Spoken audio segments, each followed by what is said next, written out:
When people come into the jewelry business and they just start selling, they can often get hung up very quickly on what a customer's budget is, especially if they haven't had any training. Heck, I've known people in the jewelry business for 30 years that still get caught up on budget. And there are some jewelers who would actually fire a person for asking outright, "What's your budget?" However, we don't need to worry about budget, because there are ways that we can get that number to come out in a very fluid and a natural way by asking the right questions. Let's take, for example, a young man who wants to get engaged, okay? He doesn't know what his budget is, and he doesn't know what to expect to spend in our stores. All he typically knows is what she wants from her, from her cell phone, or the reaction that he wants her to have. So let's stop thinking that people are walking into our stores with a top line budget number in mind, because in most cases this simply isn't a reality. Now I say most cases, of course, some may know a budget. However, if we focus on two things only, the reason they're here, standing in front of us and wanting to make this purchase in the first place, that's number one. And then number two, what's important to them in selecting or buying whatever it is that they're after. That's it, those two things. Why are they standing here, and what's important to them? Okay?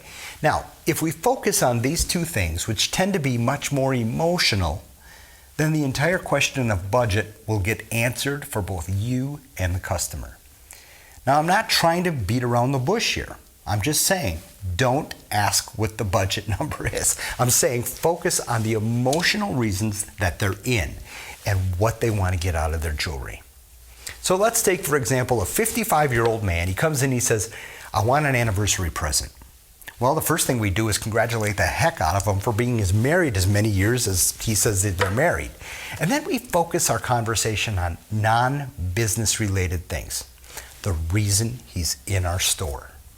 Then we ask him, well, what's important to her in an anniversary ring or a necklace or whatever he said? Now you can start showing him jewelry that matches what's important to them.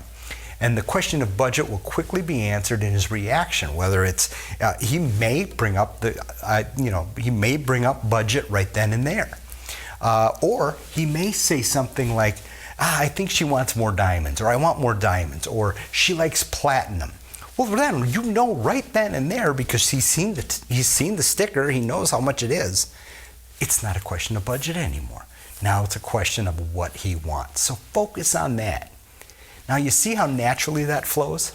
Now if they bring up price, you're free to talk about it all you want. But remember, always remember to keep showing him options, even if they do give you a number.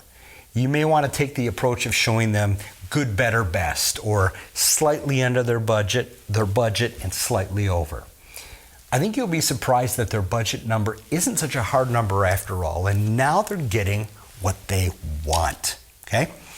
Now, if you bring up budget right off the bat, heck, you're just another transactional jewelry store, and you might as well write down diamond characteristics on the back of your business card and hand it to them and never see them again.